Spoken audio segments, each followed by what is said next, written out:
No restrictions. తిరుపతికి వచ్చేదానికి restrictions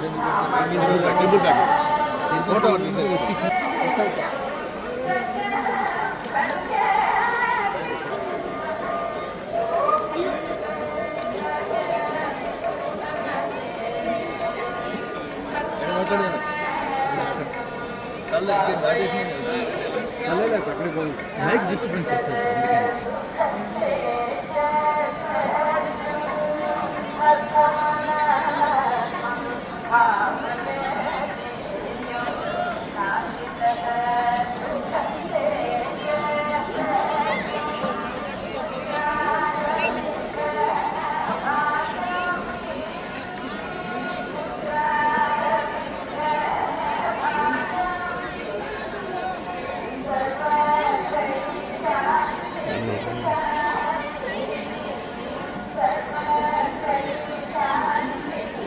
మిత్రులకు నమస్కారం.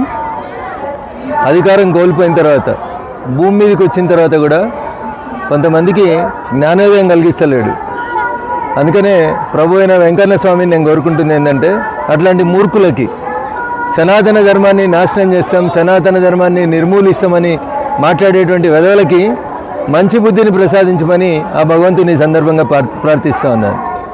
ఉప ముఖ్యమంత్రి పదవి నుంచి ప్రతిపక్ష నాయకుని పాత్రకు వచ్చిన తర్వాత కూడా రాష్ట్ర శాసనసభలో జరిగిన మొదటి సమావేశంలోనే సనాతన ధర్మం గురించి మాట్లాడి దాన్ని కించపరిచేలా మాట్లాడినటువంటి ఉదయనిధి స్టాలిన్ని తమిళ ప్రజలు క్షమించరు, భవిష్యత్తులో సనాతన ధర్మం క్షమించదని చెప్పి ఈ సందర్భంగా హెచ్చరిస్తూ ఉన్నాం.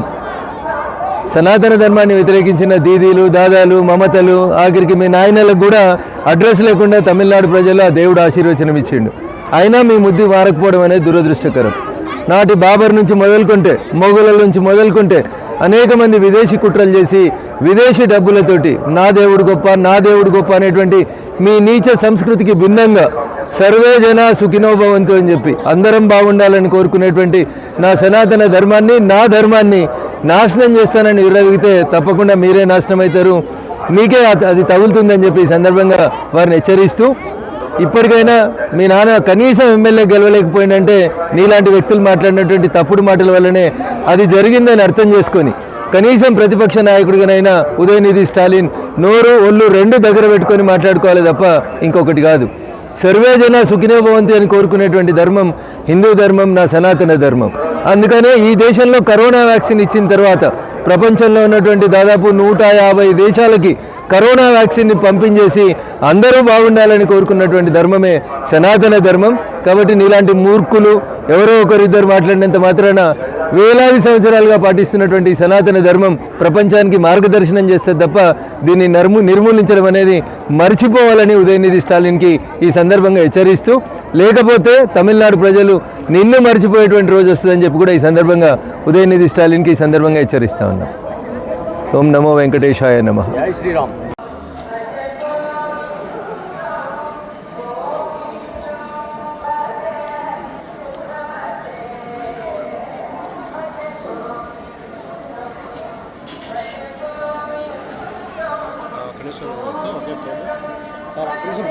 ఒక సెకండ్ సార్.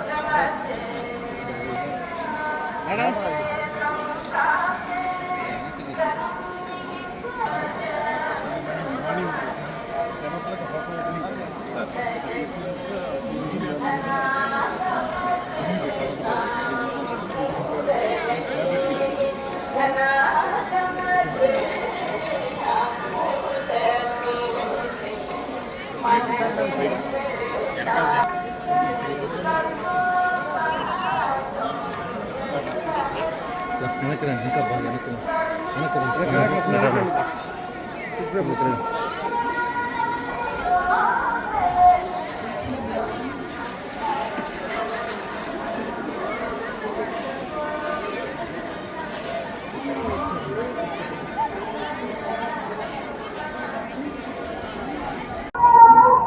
ఈరోజు తిరుమలలో వెంకటేశ్వర స్వామి యొక్క దర్శనాన్ని చేసుకోవడం జరిగింది. మా నియోజకవర్గంలోని ముఖ్యులు కలిసి వచ్చి దర్శనం చేసుకున్నాం. ఒక అద్భుతమైనటువంటి దర్శనం జరిగింది. ప్రథమ దర్శనం లభించడం అనేది అదృష్టంగా భావిస్తూ, ప్రధానంగా ఈరోజు తిరుపతిలో జరుగుతున్నటువంటి కొన్ని కార్యక్రమాల్లో పాల్గొనడానికి రావడం జరిగింది.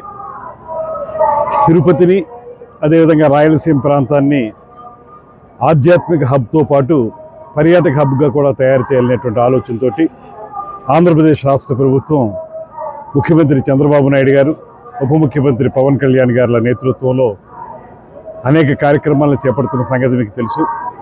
ముఖ్యంగా రాబోయే రోజుల్లో ఒక పక్కన విశాఖపట్నం, మరో పక్కన తిరుపతి, ఈ రెండింటినీ కూడా ఐకానిక్ హబ్స్గా తయారు చేయడానికి ఒక ప్రత్యేకమైన కార్యక్రమాన్ని చేపడతా ఉన్నాం.